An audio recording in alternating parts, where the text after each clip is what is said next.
Hello నమస్తే. నేను journalist Srinivas. ఈరోజు ఆంధ్రప్రదేశ్ వార్తాపత్రికలో వచ్చిన వార్తలు, ఆ వార్తల వెనుకున్న వాస్తవాలను విశ్లేషించే ప్రయత్నం చేద్దాం. ముందుగా 'ఆంధ్రజ్యోతి' పేపర్‌లో ఇరాన్‌పై యుద్ధం త్వరలో ముగుస్తుంది. ఆ దేశంలో టార్గెట్ చేయడానికి ఇక ఏమీ లేదు. 6 నెలలు అనుకుంటే 2 నెలల్లోపే సాధించాం. మిగిలిన పని గంటలో ముగించగలం.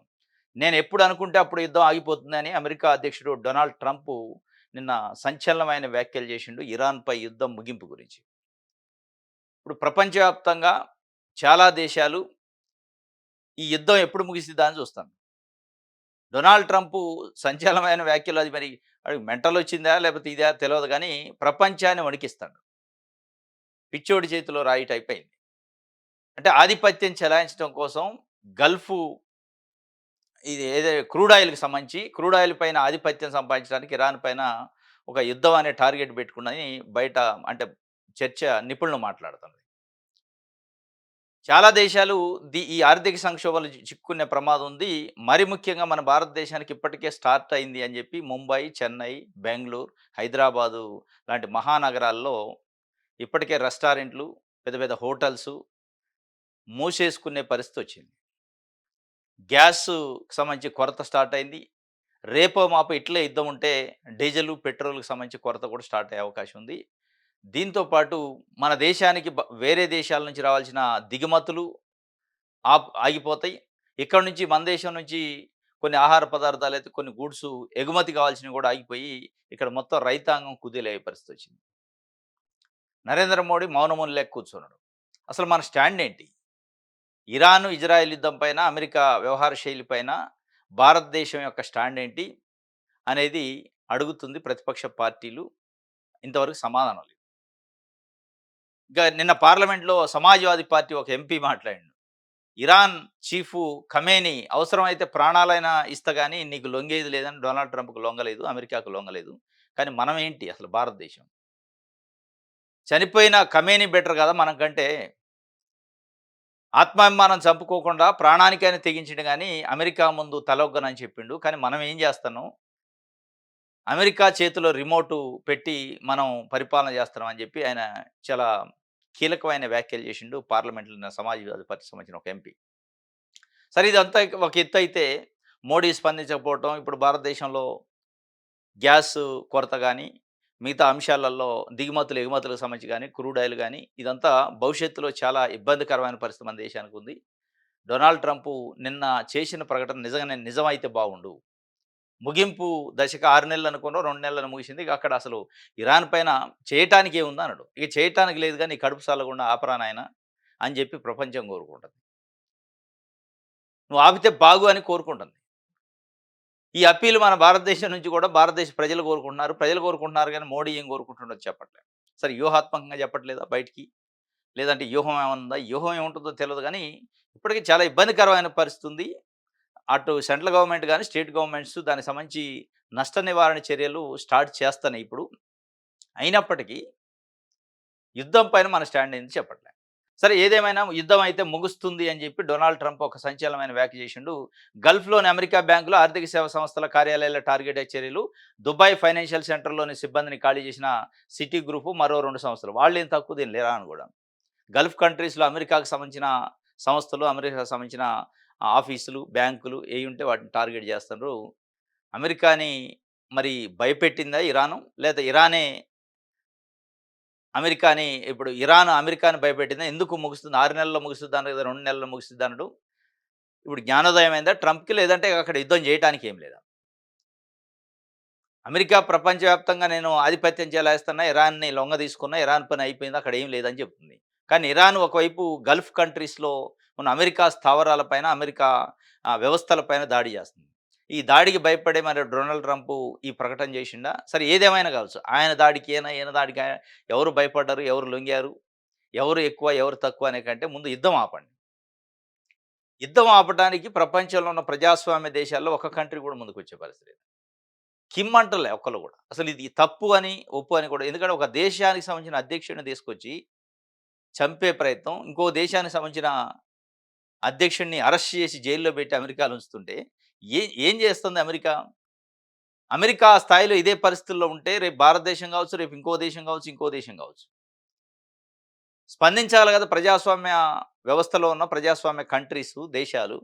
ఇది తప్పు అని ఖండించే పరిస్థితి లేదా? ఐక్యరాజ్య సమితి ఎడిపోయిందో తెలవదు. అసలు ఐక్యరాజ్య సమితి అనేది ఒకటుందా? ఐక్యరాజ్య సమితికి ఒక సెక్రటరీ ఉందా? దాంట్లో ఒక భద్రతా మండలి అనేది ఉంటది. ఇవన్నీ ఉన్నాయా? పనిచేస్తున్నాయా? లేదా? తెలవని పరిస్థితి. మరి దేనికి ఐక్యరాజ్య సమితులు? పనిచేయని ఐక్యరాజ్య సమితులు ఇటువంటి సందర్భంలోగా ఐక్యరాజ్య సమితులు ఉండాల్సింది. మొత్తం ముప్పెట దాడి జరుగుతుంది. వీళ్ళు వాళ్ళ మీద, వాళ్ళు వీళ్ళ మీద చేస్తున్నారు. ఆ దాడి వాళ్ళతోని పోదు కదా! ప్రపంచానికి అంటుకుంటది కదా! ప్రపంచ ఆర్థిక వ్యవస్థ రేపు కుదేలైతే ప్రజలు మొత్తం జీవితాలు చిందరవందరయ్యి జీవితాలు తారుమారే అవకాశం ఉంది. దేశాలు కుప్పకూలిపోతున్నాయి ఆర్థిక వ్యవస్థ. ఇటువంటి సందర్భంలో గూడా, ఇటువంటి యుద్ధాలు జరుగుతున్నప్పుడు గూడా ఐక్యరాజ్య సమితి నోరు మెదపకపోతే, మాట్లాడకపోతే ఎందుకది ఉండి? ఇది ఒక వార్త మొత్తానికి ముగుస్తుంది అని చెప్తున్నారు. ప్రభుత్వం నిజాలు దాస్తుంది. మళ్ళీ వలస పాలనలోకి వెళదామా? ఒక దేశాధినేత హత్యను ఖండించలేని స్థితిలో మన ప్రధాని, రష్యా చమురు కొనడానికి మనకు అనుమతి ఇచ్చేందుకు ట్రంప్ ఎవరు? మోదీ సర్కార్ విధానాలతో అంతర్జాతీయంగా ఒంటరయ్యాం. ఏబిఎన్ ఆంధ్రజ్యోతి డైరెక్టర్ కోగంటి భానుప్రకాష్ ఇంటర్వ్యూలో యోగేంద్ర యాదవ్ చెప్పిండు. ప్రభుత్వం నిజాలు దాస్తుంది. సరే ఆయన మాట్లాడిన మాటలో కొన్ని వాస్తవాలున్నాయి. ఒక దేశాధినేతను హత్య చేస్తే అమెరికా ఖండించలేని పరిస్థితిలో ఉన్నాం. ఒక దేశాధినేతను బలవంతంగా బెడ్‌రూమ్‌లో పడుకున్న ఇంకో దేశాధినేతను అరెస్ట్ చేసి, బేడీలేసి, గుంజుకొచ్చి అమెరికా జైల్లేస్తే మాట్లాడలేని పరిస్థితి. మనం భారతదేశం ఎవరితోని చమురు ఒప్పందాలు పెట్టుకోవాలన్నది అమెరికా డిక్టేట్ చేస్తుంటే, ఏంటి మన పరిస్థితి? 140,00,00,000 మంది భారతదేశ ప్రజల ఆత్మగౌరవం ఏం కావాలి? భారతదేశం ఏం కావాలి? అత్యంత శక్తివంతమైన ప్రధానమంత్రి అని మోడీ చెప్తా ఉంటాడు. వాస్తవాలను దాచిపెడుతున్నారు. నిజాలను బయటికి చెప్పట్లేదు. ఇది ఈ దేశాన్ని ఎటు తీసుకెళ్తారు అని చెప్పి యోగేంద్ర యాదవ్ నిన్న ఏబిఎన్‌కి ఇచ్చిన ఇంటర్వ్యూలో చెప్పినట్టు మోదీ సర్కార్ విధానాలతో అంతర్జాతీయంగా ఒంటరి కూడా అయినామని చెప్పి ఒక వార్తని ఇచ్చారు. గ్యాస్ సిలిండర్ల పరిస్థితి. అయోధ్య రాముడికి కూడా వంటగదికి గ్యాస్ సెగ వచ్చిందట. అయోధ్య రాముడికి సంబంధించిన ప్రసాదం తయారు చేసే వంటగది ఉంటది. ఆ వంటగదికి కూడా గ్యాస్ లేని పరిస్థితులలో తాత్కాలికంగా రామ్ రసోయి మూసివేత దాకొచ్చింది. అయోధ్య రాముడికి ప్రసాదం పెట్టి ఎందుకంటే అయోధ్య బీజేపీకి సెంటిమెంటు, ఎన్‌డీఏ కూటమికి సెంటిమెంటు. అటువంటి అయోధ్యలో కూడా గ్యాస్ లేని పరిస్థితిలో మూసివేత వేయాల్సొచ్చింది వంటగదికి అని చెప్పి, ఇక హోటల్‌లు, రెస్టారెంట్‌లు, స్ట్రీట్ ఫుడ్‌కు పెద్ద ఎత్తున దెబ్బ పడే అవకాశం కూడా ఉందట. ఇది ఇప్పుడు ప్రభుత్వం చర్యలు తీసుకోవాలి. ముందు జాగ్రత్త చర్యలు. తీసుకోకపోతే చాలా ప్రమాదం ఉంటది. మరి ఏం తీసుకుంటారో చూడాలి. వివేకా హత్య కేసులో దర్యాప్తు ముగిసింది. తదుపరి విచారణ ఇక అక్కర్లేదు. ఇక మిగిలింది కోర్టు ట్రయలే. సుప్రీంకోర్టుకు సీబీఐ నివేదన. సునీత తరపు సీనియర్ న్యాయవాది లూథ్రా అభ్యంతరం. సునీత తరపున సీనియర్ న్యాయవాది లూథ్రా అట. సిద్ధార్థ లూథ్రా. చంద్రబాబు నాయుడు గారు అడ్వకేట్. సునీత అంటే వివేక హత్య కేసులో ముగిసింది. దర్యాప్తు ముగిసింది. ఇక అవసరం లేదని సుప్రీంకోర్టు చెప్పేసింది. కోర్టు సీబీఐ అండ్ సునీత ఇద్దరేశారు. తదుపరి ట్రయల్ కోసం. తదుపరి ఇంకా ఇన్వెస్టిగేషన్ చేయాలని. ఆడ ఏం చేయటానికి లేదు. మీరేదైనా ఉంటే ట్రయల్ కోర్ట్‌లో తెలుసుకోండి. లోయర్ కోర్ట్‌లో, ఆ సీబీఐ ట్రయల్ కోర్ట్‌లో అని చెప్పేసింది. సునీత గారేసిన పిటిషన్ అండ్ సీబీఐ ఏసిన పిటిషన్‌ని ఇక ఒక రకంగా క్లోజ్ చేసినట్టే. సునీత తరపున సీనియర్ న్యాయవాది సిద్ధార్థ లూథ్రా. ఈయన సునీత తరపు అడ్వకేట్ కాదు. చంద్రబాబు నాయుడు గారి తరపు అడ్వకేట్. ఇక అది 2 తెలుగు రాష్ట్రాల్లో, దేశంలో ప్రజలకు తెలిసిందే. చంద్రబాబు నాయుడు గారికి ఎవరు అడ్వకేట్ అంటే సిద్ధార్థ లూథ్రా అని ఇక రాజకీయాలలో కాస్త మీడియాలో కాస్త అవేర్‌నెస్ ఉన్న ప్రతి మనిషికి తెలిసింది. ఆయన పోయి సునీత గారికి వాదనలు చేసిండు. అంటే తప్పేం లేదు. వాదనలు చేయొచ్చు. ఆయన హక్కు. ఆ అడ్వకేట్ ఎవరికైనా వాదనలు చేయొచ్చు. చంద్రబాబు నాయుడు గారు పెట్టుకున్న అడ్వకేట్ ఏం కాదు. ఆయన చేతి కింద మనిషి ఏం కాదు. ఎవరికైనా చేయొచ్చు. కానీ దీని వెనక ఏముంది అనేది ఒక అవగాహన ప్రజల్లో వస్తుంది. ఏదో రకంగా ప్రయత్నం చేసే దాంట్లో ఇంకో ఎవరినో లాగాలి. వివేకానంద రెడ్డి హత్య కేసులో ఎవరినో లాగి ఎవరో ఉన్నారు అనే ఒక ప్రయత్నం చేయాలి. అనే దాంట్లో ఏమైతుందంటే, అటు సునీత గారికి కూడా మరి అది అర్థమైతుందో లేదో తెలవదు గానీ, అసలు దోషుల్ని వెనకేసుకొచ్చే కార్యక్రమం చేస్తాం. అసలు వివేకానంద రెడ్డి గారి హత్య ఎందుకు జరిగింది? హత్య చేసినోళ్ళెవరు? ఆ దోషులు శిక్షించే వ్యవహారం ఏంటి? అనేది పక్కకు పోయి, కొత్తగా దాంట్లోకి ఎవరినో తీసుకురావాలనే ఒక ప్రయత్నంలో అసలు విషయం మర్చిపోతాం. ఇక్కడ చంద్రబాబు నాయుడు గారికో, తెలుగుదేశం పార్టీకో, సునీత గారు తండ్రి వివేకానంద రెడ్డి అసలు దోషులను పట్టుకుంటే ఏంది? పట్టుకోకపోతే ఏంటి? వారికి గావాల్సింది ఏముంటది రాజకీయ పార్టీగా? ఎవరో వాళ్ళకి టార్గెట్ ఉన్న ఎదుటి పార్టీ నాయకులు ఎవరో ఒకళ్ళని బురద జల్లాలి, దాంట్లో లాగాలి అనే ప్రయత్నం కోసం చేసినట్టుంది. ఆ ప్రయత్నం ఫెయిల్ అయినట్టుంది. మొత్తానికి పక్కకు పెట్టారా ఫైలు. రైట్. ఇది ఒక వార్త సాక్షి పేపర్. హామీలపై నోరు మెదపరేమి 3 బడ్జెట్లు పెట్టినా సూపర్ 6, సూపర్ 7 హామీలు ఊసెత్తడం లేదెందుకు? ఉన్న పథకాలను రద్దు చేసి మేనిఫెస్టోలో పెట్టిన పథకాలు ఇవ్వక మోసం చేశారు. చంద్రబాబుపై నిప్పులు చెరిగిన వైఎస్ఆర్సీపీ అధ్యక్షుడు వైఎస్ జగన్. బకాయి పడ్డ నిరుద్యోగ భృతి ఒక్కొక్కరికి 1,08,000 ఎప్పుడిస్తారు? ఆడబిడ్డ నిధి బకాయి ఒక్కొక్కరికి 54,000 ఎప్పుడిస్తారు? 50 ఏళ్ళు నిండిన ఎస్సీ, ఎస్టీ, బీసీ, మైనారిటీలకు పెన్షన్ పథకం మాటేంటి? నెలకు 4,000 చొప్పున ఒక్కొక్కరికి 1,44,000 రూపాయలు ఎప్పుడిస్తారు? కొత్త పెన్షన్లు ఎప్పుడిస్తారో చెప్పకుండా ఉన్న పెన్షన్‌లోనే కోతల. ఇప్పటికే 5,64,709 పెన్షన్ల కట్టు, త్వరలో మరో 7,46,000 పెన్షన్ల కోత. అన్నదాత సుఖీభావ కింద రైతులకు ఏటా 20,000 ఎవరికిచ్చారు? 2 ఏళ్లలో 40,000కు గాను 10,000 ఇచ్చి 30,000 ఎగవేత. తల్లికి వందనం తొలి ఏడాది పూర్తిగా ఎగనాము, రెండో ఏడాది అరకొర. మరోవైపు తగ్గిన ప్రభుత్వ ఆదాయం, రికార్డు స్థాయిలో పెరిగిన అప్పులు. 5 ఏళ్లలో మా ప్రభుత్వం చేసిన మొత్తం అప్పులు 3,31,000 కోట్లయితే ఈ 2 ఏళ్లలోనే 3,20,000 కోట్లు దాటిన బాబు సర్కార్ అప్పులు. దోచుకో, పంచుకో, తినుకో విధానం వల్లే గణనీయంగా తగ్గిన రాష్ట్ర ఆదాయము. అసెంబ్లీ సమావేశాల్లో నా ప్రశ్నలకు ఒక్కదానికి సమాధానమే ప్రభుత్వము అని చెప్పి కొన్ని కీలకమైన, అంటే చంద్రబాబు నాయుడు గారు ఎన్డీఏ కూటమి ఇచ్చిన మేనిఫెస్టో, చంద్రబాబు నాయుడు గారు మరి ముఖ్యంగా ఇచ్చిన మేనిఫెస్టో సూపర్ 6 అనే పథకంలో పెట్టిన స్కీముల గురించి సూటిగా అడిగారు. అది ఆడబిడ్డ నిధి కావచ్చు, పెన్షన్ల సంఖ్య పెంచటం కావచ్చు, ఎస్సీ, ఎస్టీ, బీసీలకు సంబంధించి, మైనార్టీలకు సంబంధించి పెన్షన్ 50 సంవత్సరాలకు ఇస్తానన్నది కావచ్చు, అన్నదాత సుఖీభావలో సంవత్సరానికి 20,000 కేంద్రం ఇచ్చే డబ్బులు కాక ఇస్తా అన్నారు, దాని విషయం కావచ్చు, అంకెలతో సంఖ్యలతో నిలదీశారు. హామీల పైన ఏమైంది, మీరు ఇచ్చిన హామీలు ఎప్పుడు అమలు చేస్తారు అని చెప్పి జగన్మోహన్ రెడ్డి సూటిగా ఒక 2 గంటల 20 నిమిషాల పాటు ఈ రాష్ట్ర ప్రభుత్వ పనితీరు, ఈ రాష్ట్ర ప్రభుత్వ అధికారంలోకి రాకముందు తెలుగుదేశం పార్టీ ఇచ్చిన హామీల అమలు ప్రజల కోణంలో ప్రశ్నించారు. దీనికి సంబంధించిన ఒక వార్తని సాక్షి పేపర్ ఇచ్చింది.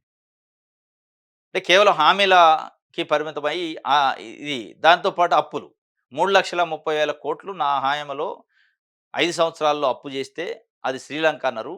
ఇప్పుడు మీరు 20 నెలల్లోనే 3,20,000 కోట్ల రూపాయలు అప్పు అయింది. ఇంకా 3 సంవత్సరాలు పరిపాలించాల్సి ఉంది, దాదాపు పైగానే.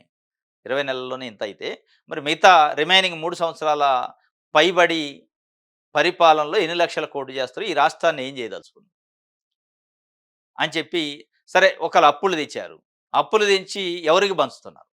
ఏ ప్రజలు అప్పులతోనే మేలు పొందారు? ఏ ప్రజల ఖాతాల్లోకి డబ్బులు వెళ్ళినాయి? మీరు ప్రజల ఖాతాల్లో మేము వేసిన డబ్బులు, మేము ఇచ్చిన స్కీములు కూడా బంద్ చేసి, ఆఫ్ చేసి, కొత్తగా సూపర్ 6, సూపర్ 7 అని చెప్తారని చెప్పి, ఆ సూపర్ 6 లేదు, 7 లేదని చెప్పి సూటిగా నిలదీశారు. దీంట్లో ఆడబిడ్డ నిధి అనే స్కీములో ఒక్కొక్కళ్ళకి 1,500 రూపాయల చొప్పున దాదాపు 54,000 రూపాయలు ఒక మహిళకి బకాయి పడ్డరు. 1,00,00,000 మందికి పైగా మహిళలుకి మీరు చంద్రబాబు నాయుడు గారు 54,000 రూపాయల చొప్పున బకాయి పడ్డారు అని చెప్పి వారు. ఇంకోటి నిరుద్యోగ భృతి కూడా 1,08,000, 4,000 చొప్పున 50 సంవత్సరాల నిండిన ఎస్సీ, ఎస్టీ, బీసీలకి 1,44,000 రూపాయలు బకాయి పడ్డాడు. ఈ బకాయిల సంగతి ఎప్పుడు ఇస్తారు? అసలు బకాయిల సంగతి ఇస్తారా? సూపర్ 6 అమలైద్దా పూర్తిగా? అసలు వదిలేస్తారా అనేది ఇంకొక భాగం. చంద్రబాబు నాయుడు గారు పూర్తిగా డైవర్ట్ అయినట్టు అనిపిస్తుంది. ఏది ఈ సూపర్ 6 నుంచి. కానీ దాన్నే జగన్మోహన్ రెడ్డి పదే పదే అడుగుతుంది. చంద్రబాబు నాయుడు గారి డైవర్షన్ మొత్తం లడ్డు, కల్తీ నెయ్యి, పెట్టుబడులు తెస్తుంటే జగన్మోహన్ రెడ్డి ఆపుతుండు, వీటిపైనే ఉంది. అసలు ప్రజలకు ఇచ్చిన హామీల గురించి కంటే, ప్రజలకి ఇవ్వని హామీల గురించి, పారిశ్రామికవేత్తలకు ఇచ్చిన హామీల గురించి మాట్లాడతాం. పారిశ్రామికవేత్తలకు భూములు ఎట్లా కట్టబెట్టాలి? అమరావతి, పోలవరం అక్కడ ఏం లేదు. అమరావతి, పోలవరంలో చేయటానికి ఏం లేదు. డబ్బులు రావట్లే కేంద్రం నుంచి. ఇక సెల్ఫ్ ఫైనాన్సింగ్ రాజధాని రకరకాలుగా చెప్తున్నారు. కానీ అడుగు ముందుకు పట్టలే. అంటే వీళ్ళు చెప్పే మాటల స్థాయికి తగ్గ స్పీడ్ అయితే పనులలో లేదు. మొత్తానికి ఒక డైవర్షన్ పాలిటిక్స్ తీసుకుంది అని చెప్పి ప్రభుత్వం అనిపిస్తుంది. ఆ డైవర్షన్‌లోనే ఒక దాదాపు 2 నెలల పాటు కల్తీ నెయ్యి పైన నడిపించారు స్టోరీలు మొత్తం. మీడియా అయితే, ప్రభుత్వం అయితే. కేవలం కల్తీ నెయ్యి.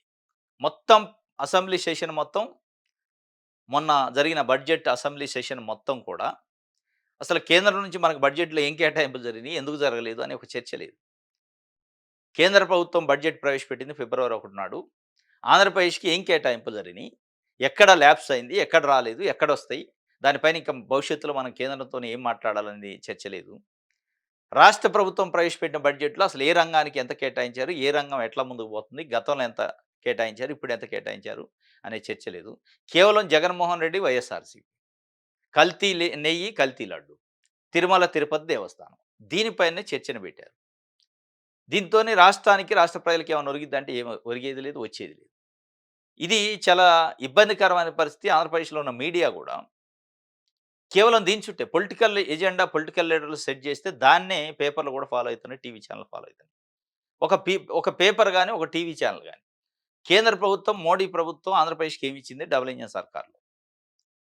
ఆంధ్రప్రదేశ్ వెనకబడిన రాష్ట్రం, చీలిపోయిన రాష్ట్రం, విభజించబడిన రాష్ట్రం, విభజిత రాష్ట్రంలో చాలా ఇబ్బందికరమైన పరిస్థితులున్నాయి ఆర్థికంగా.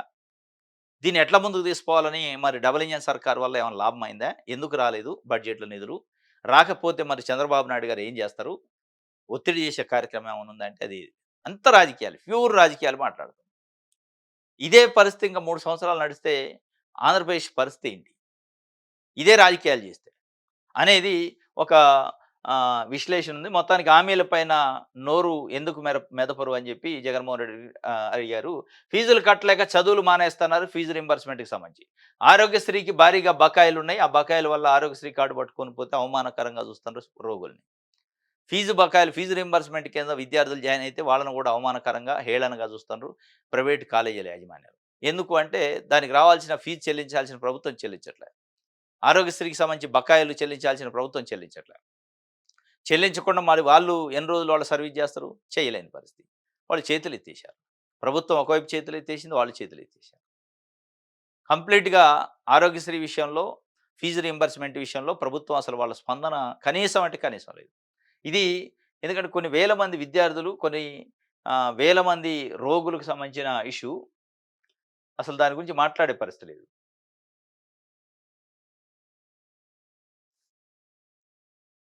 రైట్.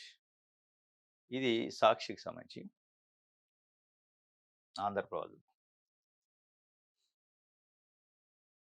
వ్యవసాయానికి మరింత ఊతం సాగుబడి ఇండియన్ స్కూల్ ఆఫ్ అగ్రికల్చర్ ఏర్పాటు విద్యుత్ వినియోగదారులు విక్రయదారులుగా మారిన ప్రణాళిక ప్రభుత్వ పథకాలపై ప్రచారం ప్రజల్లో అవగాహన పెంచాలి పంట కాలువల పూడికతీత చెరువుల లింకేజీకి 90 రోజులు యాక్షన్ ప్లాను వ్యవసాయానికి మరింత ఊతం ఇచ్చడానికి సాగుబడి అని ఒకటి పెడతారట ఇండియన్ స్కూల్ ఆఫ్ అగ్రికల్చర్ ఏర్పాటు చేస్తారట ఇవన్నీ ఏర్పాటు చేస్తే చేయండి యాప్ అని చెప్పారు ఏదో యాప్ బిల్గేట్స్ వచ్చి పొగిడిండు అని చెప్పి ఆ యాప్‌తోని ఏఐ టెక్నాలజీకి సంబంధించిన అగ్రికల్చర్ యాప్ అట.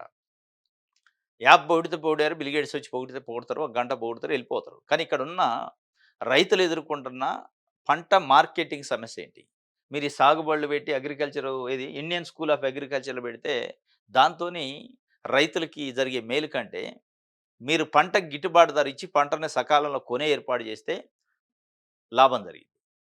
వాళ్ళకి కావాల్సిన ఫెర్టిలైజరు, పెస్టిసైడ్ టైంకి అందిస్తే యూరియా కోసం లైన్‌లో నిలబడే పరిస్థితి లేకుండా చేస్తే, ఇత్తనాల కోసం బ్లాక్‌లో కొనుక్కునే పరిస్థితి లేకుండా చేస్తే, తర్వాత పంట కష్టపడి పండించిన పంటని అమ్ముకోవటానికి ఏర్పాటు చేస్తే, మీరు ఈ సాగుబడులు, ఏ బడులు పెట్టాల్సిన అసలు ఏ యాపు అవసరం లే. యాప్ చేస్తే చేయండి. అప్‌గ్రేడ్ చేయండి. టెక్నాలజీని వాడుకోవచ్చు తప్పులేదు. అప్‌గ్రేడ్ చేయొచ్చు. అప్‌గ్రేడ్ మీద దృష్టి పెట్టి అసలు విషయం మర్చిపోతే ఎట్లా? పండించిన పంటకు గిట్టుబాటు ధర లేదు. ఏం చేస్తది యాప్? ఏఐ టెక్నాలజీ ఏం చేస్తే గిట్టుబాటు ధర ఇస్తే? ఏ టెక్నాలజీ ఏదైనా ఉంటే ఏదైనా పంటకి రోగం వస్తే ఆ రోగానికి ఏం మందు కొట్టాలి? ఏం ఫెర్టిలైజర్, పెస్టిసైడ్ ఎయాలో చెప్పింది. కానీ దాని తర్వాత ముచ్చట ఏందనేది ఇప్పుడు రైతులకు సమస్య. ప్రధానంగా మార్కెటింగ్‌లో లోపమైతుంది. రైతు పండించిన పంటకి ధర ఎవరు నిర్ణయిస్తున్నారు? మార్కెట్ నిర్ణయిస్తుంది. రైతు నిర్ణయించట్లే. రైతే పండించేది ఆరుగాలం కష్టపడి పండిస్తాడు. ఆ పంటకి ధర రైతు చేతిలో లేదు పాపం. అమాయకంగా అక్కడ పంటని కళ్ళంలో పోసి ఇక మార్కెటు ఏ రేట్ ఇస్తే ఆ రేట్ పోవాల్సిన పరిస్థితి ఉంది.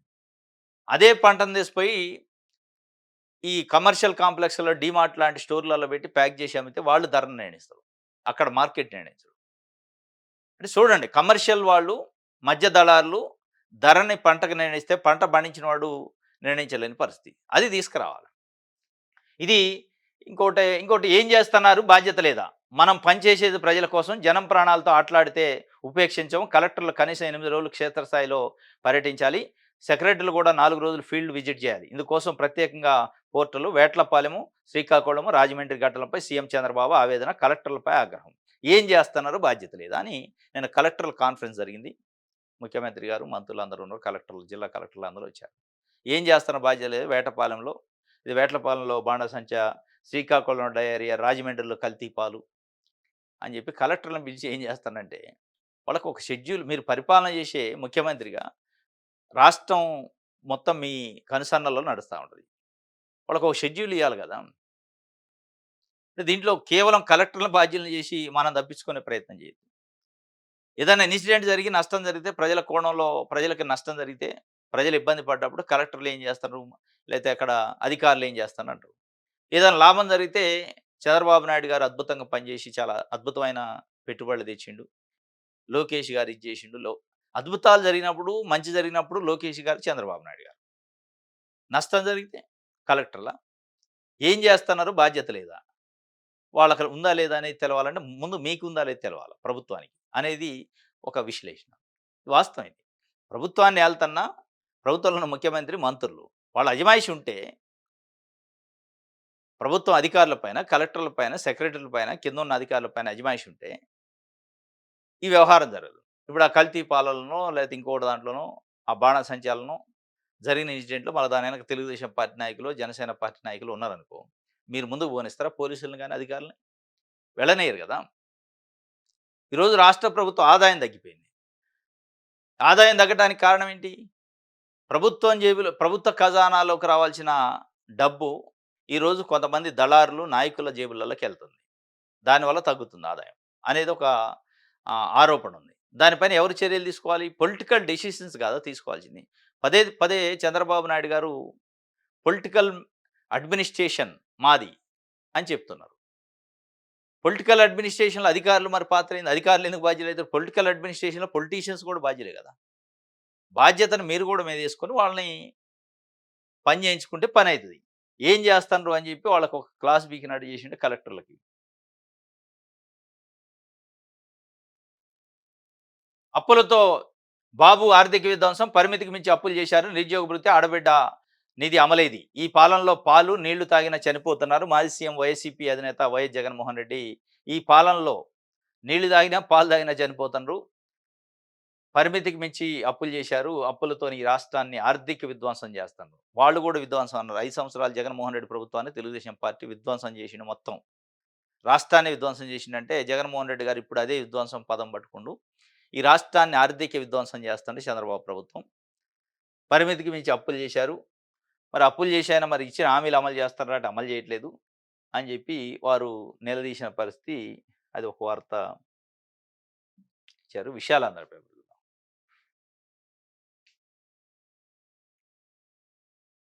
రైట్. పేదల సంక్షేమమే ధ్యేయంగా పనిచేయండి. వ్యవసాయానికి ఊతమిచ్చే వ్యవస్థలు రావాలి. ఇండియన్ స్కూల్ ఆఫ్ అగ్రికల్చర్ ఏర్పాటు చేసుకుందాం. ఉగాదికి 2.5 లక్షల గృహ ప్రవేశాలు. 23న ఆర్సెల్ఆర్ మిట్టల్ ప్రాజెక్టు శంకుస్థాపన. 23న ఆర్సెల్ఆర్ మిట్టల్ ప్రాజెక్టు శంకుస్థాపన గురించి చెప్తున్నారు కానీ విశాఖ స్టీల్ ఫ్యాక్టరీ గురించి చెప్పట్లేదు చంద్రబాబు నాయుడు గారు. విశాఖ స్టీల్ ఫ్యాక్టరీ కథ ఏమైంది? ఎక్కడ తీసుకొచ్చారు? ఆదుకుంటుందా? ఆదుకుందా అనేటరి. ఏం ఆదుకుంది కేంద్రము, రాష్ట్రము? కేంద్ర ప్రభుత్వంతోని మీరు ఏమి తెప్పించారు? ఏమి హామీ ఇప్పించారు? మరి ఆర్సెల్ఆర్ మిట్టల్ ఈ నెల 23న శంకుస్థాపన చేయగానే, ఈ శంకుస్థాపన ఇక్కడ పునాది అయితుంటే అక్కడ ఈ విశాఖ స్టీల్ ఫ్యాక్టరీ పతనానికి పునాది ఏసినట్ట.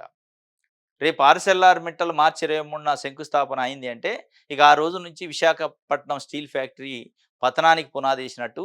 మరి ఆ పునాది రాయి మీరే ఏస్తన్రా?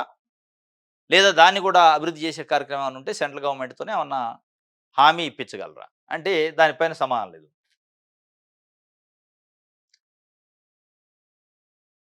రైట్. ఇది విషయాలందరికి సంబంధించి ప్రజాశక్తి.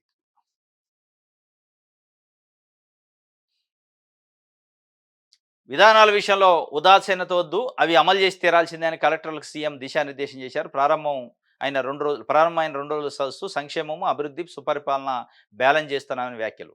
13న అన్నదాత సుఖీభావ మూడో విడత మే 15 నుంచే సాగుకు సిద్ధంగా ఉండాలి అని చెప్పి ఒక వార్తని.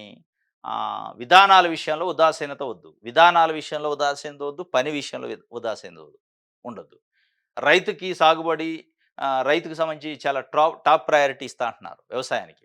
వ్యవసాయానికి టాప్ ప్రయారిటీ ఇచ్చే దాంట్లో మీరు యాప్‌లు పెట్టో, లేకపోతే రకరకాల టెక్నాలజీని వాడే దాంట్లోనే టాప్ ప్రయారిటీ ఇచ్చి మిగతాది వదిలేయద్దు. దాంతో పాటు రైతు పంట పండించిన తర్వాత ఇచ్చే మార్కెట్ ధరని, రైతు పండించిన పంటకి ధరని రైతే నిర్ణయించుకునే ఒక మెకానిజాన్ని తీసుకురండి. రైతు కాకుండా మధ్య దళారులు మార్కెట్‌లో ధరను నిర్ణయిస్తే అది మీరు ఎన్ని ఏఈలు పెట్టినా అది మళ్ళీ వెనక్కే పోద్ది. అల్టిమేట్‌గా పంట పండించాక వచ్చే ఫలితమే కదా రైతుకు అందేది. ఆ ఫలితం కాడనే వాళ్ళ నోరు కొడతంటే ఇంకెక్కడ ఉంటది? రైట్. ఇది ఒక వార్త. ఇది ఈరోజు న్యూస్ అనాలిసిస్. రేపు తాజా వార్తలతో తిరిగి కలుసుకుందాం. Thank you.